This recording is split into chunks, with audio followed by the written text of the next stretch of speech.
नमस्कार मंडळी, श्री स्वामी समर्थ. स्वागत आहे तुमचे माझ्या यूट्यूब चॅनलवरती. आजचा दिवस तुम्हाला खूप छान सुखाचा, आनंदाचा जाऊ हीच मी स्वामींच्या चरणी प्रार्थना करते आणि आज या नवीन व्हिडिओला सुरुवात करते. उद्या 1 फेब्रुवारी वार रविवार आणि या दिवशी आलेली आहेत माघ पौर्णिमा. माघ महिना हा अत्यंत पवित्र आणि शुभ मानला जातो. या महिन्यात गणेश जयंती, वसंत पंचमी, रथसप्तमी असे अनेक सण साजरे केले जातात. माघ पौर्णिमा हा त्यातील एक महत्त्वाचा सण मानला जातो. या दिवशी गंगा स्नानाला आणि भगवान विष्णूंच्या पूजेला विशेष महत्त्व आहे. पौर्णिमा हा आपल्या हिंदू धर्मातील एक अत्यंत महत्त्वाचा आणि शुभ दिवस मानला जातो. या दिवशी लोक दिवसभर उपवास करतात आणि रात्री चंद्र पाहिल्यानंतर उपवास सोडत असतात. खास करून या दिवशी आईने व्रत केलं तर तिच्या मुलांना उदंड आयुष्य मिळत असतं आणि अखंड सौभाग्य प्राप्ती होते. पौर्णिमेच्या दिवशी माता लक्ष्मी आणि भगवान विष्णूंची पूजा केली जाते. या दिवशी केलेली पूजा ही 32 पटीने फळ देत असते. ज्योतिषशास्त्रानुसार जेव्हा चंद्र कर्क राशीत आणि सूर्य मकर राशीत प्रवेश करतो तेव्हा माघी पौर्णिमेचा योग हा जुळून येतो. नक्षत्र मंडळातील माघ नक्षत्रावरून या पौर्णिमेचे नाव पडले आहे आणि या माघ पौर्णिमेला 32वी पौर्णिमा असे सुद्धा म्हणतात, कारण या दिवशी केलेल्या दानधर्माचे फळ 32 पटीने मिळत असते अशी धार्मिक मान्यता आहे. ज्योतिषशास्त्रानुसार पुत्रप्राप्तीसाठी आणि अखंड सौभाग्य देणारी ही पौर्णिमा व्यक्तीला सर्व दुःखातून मुक्त करून मोक्षाकडे नेते. माघ पौर्णिमा ही भगवान विष्णू प्रति श्रद्धा व्यक्त करण्यासाठी या दिवशी सत्यनारायण पूजा देखील केली जाते. माघ पौर्णिमेच्या दिवशी एखाद्या तीर्थक्षेत्री किंवा नदीत अंघोळ केली तर आपल्याला पुण्य प्राप्त होते आणि प्रखर पितृदोष हा दूर होतो. पौर्णिमेचा दिवस देवी लक्ष्मीला समर्पित असल्यामुळे या दिवशी माता लक्ष्मीची विधिवत पूजा आणि उपवास केल्याने माता लक्ष्मीची कृपा ही आपल्यावरती वर्षभर राहते. धार्मिक दृष्टीने माघ पौर्णिमा ही अत्यंत महत्त्वाची तिथी असल्यामुळे या दिवशी खास काही प्रभावी उपाय आणि सेवासुद्धा केल्या जातात. आज व्हिडिओमध्ये मी तुम्हाला एक अतिशय प्रभावी असा उपाय सांगणार आहेत. उद्या रविवार माघ पौर्णिमेच्या दिवशी तुम्ही काहीच नाही केले तरीही चालेल, पण एका नारळाचा हा अत्यंत प्रभावी उपाय करा. हा उपाय केल्याने सर्व कामात यश मिळेल.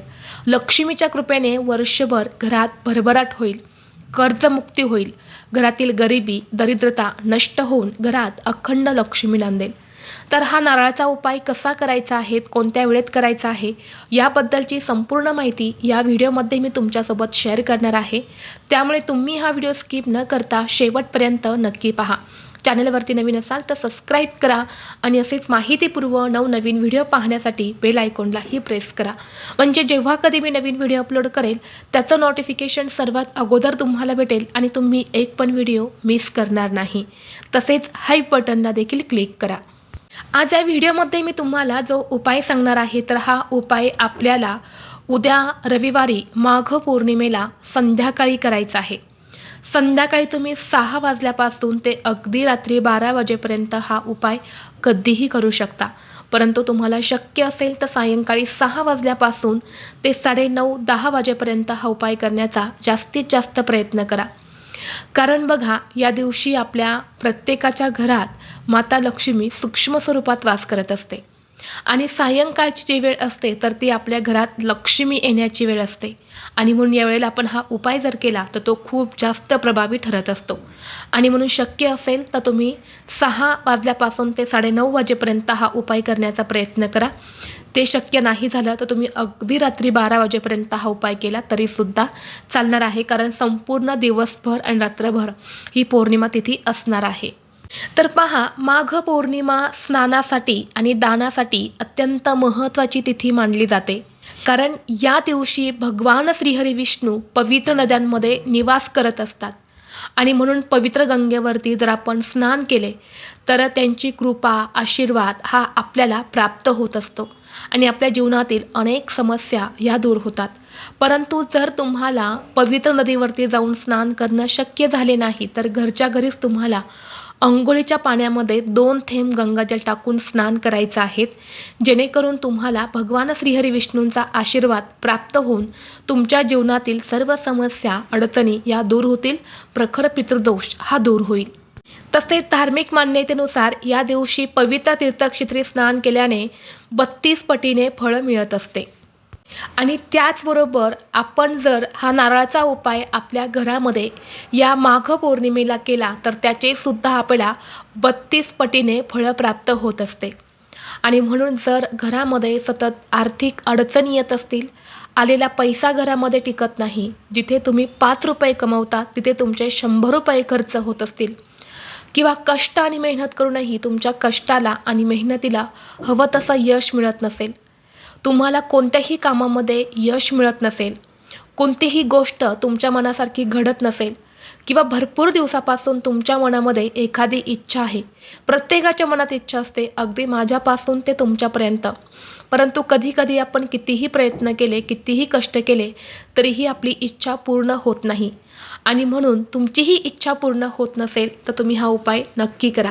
तसेच घरामध्ये सतत वाद विवाद क्लेश भांडणे होत असेल, मग ही भांडणे नवरा बायकोंची असेल, आई मुलांची असेल, किंवा कुटुंबामध्ये इतर सदस्य असेल ज्यांच्यामध्ये सतत वाद होत असेल, घरातली मुलं सतत चिडचिड करत असेल, हट्टीपणा करत असेल, सांगितलेली कोणतीही गोष्ट ऐकत नसेल, किंवा मुलांवरती सतत संकट अडचणी, मुलांना नजरदोष लागत असेल, किंवा पतीची प्रगती होत नसेल, एखादा उद्योग व्यवसाय आहे तो चांगला चालत नसेल, घरामध्ये कोणतेही शुभ कार्य हे निर्विघ्नपणे पार पडत नसेल, तर यासारख्या सर्व समस्या या दूर होण्यासाठी आपल्याला हा उपाय जो आहे तर तो उद्या माघ पौर्णिमेला करायचा आहे. जर हा उपाय आपण या दिवशी आपल्या घरामध्ये केला तर आपल्या घरातील इडापिडा, नकारात्मकता, नजरबाधा, दारिद्र्य नष्ट होऊन लक्ष्मीच्या कृपेने आपल्या घराची भरभराट होईल.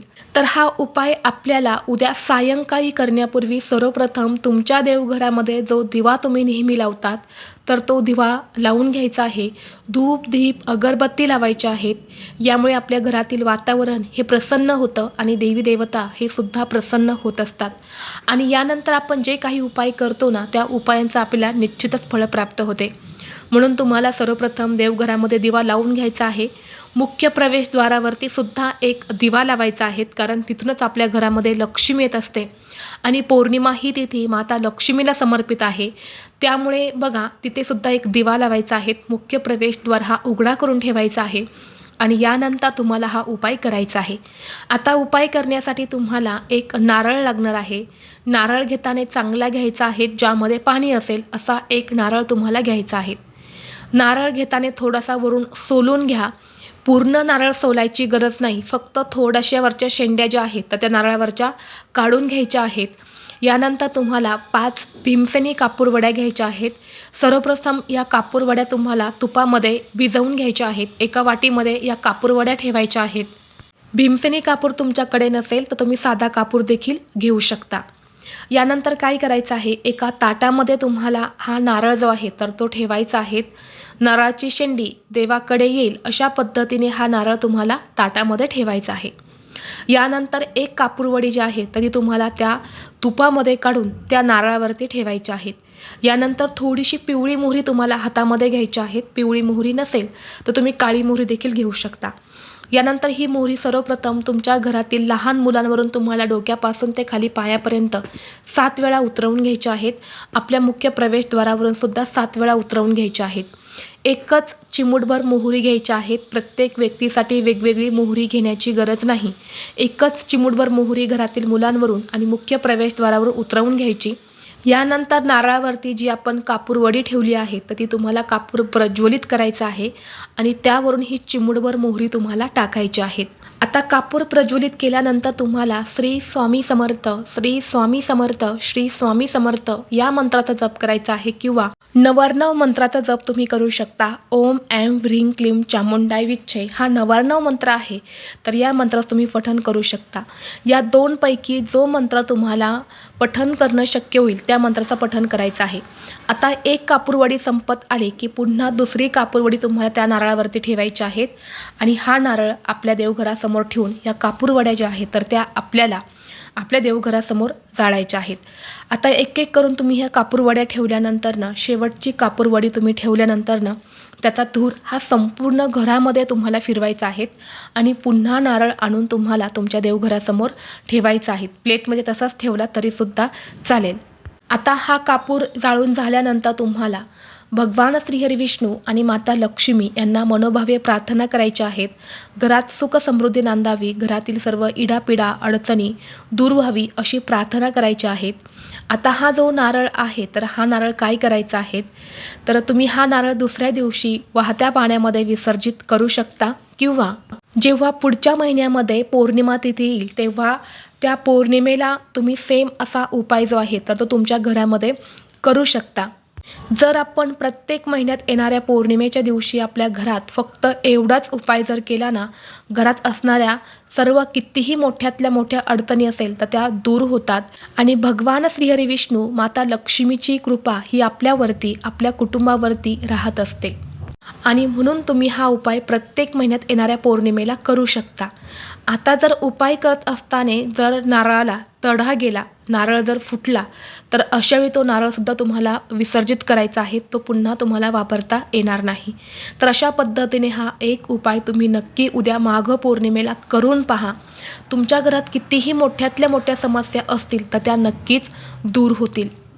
त्याचबरोबर बघा, जर तुमच्या घरामध्ये सतत पैशांच्या अडचणी येत असतील किंवा तुमच्यावर एखादं कर्ज आहे, मग हे कर्ज घराचं असेल, गाडीचं असेल किंवा जमिनीचं असेल, त्या कर्जातून तुम्हाला लवकरात लवकर मुक्तता हवी असेल तर एक उपाय मी तुम्हाला सांगणार आहे, तर तो तुम्ही नक्की उद्या माघ पौर्णिमेला करू शकता। हा उपाय केल्याने घरात पैसे येण्याचे सर्व मार्ग हे मोकळे होतात, आपल्या कष्टाला आणि मेहनतीला भरभरून यश मिळते, उद्योग व्यवसाय हा चांगला चालू लागतो आणि घरात अखंड लक्ष्मी वास करत असते।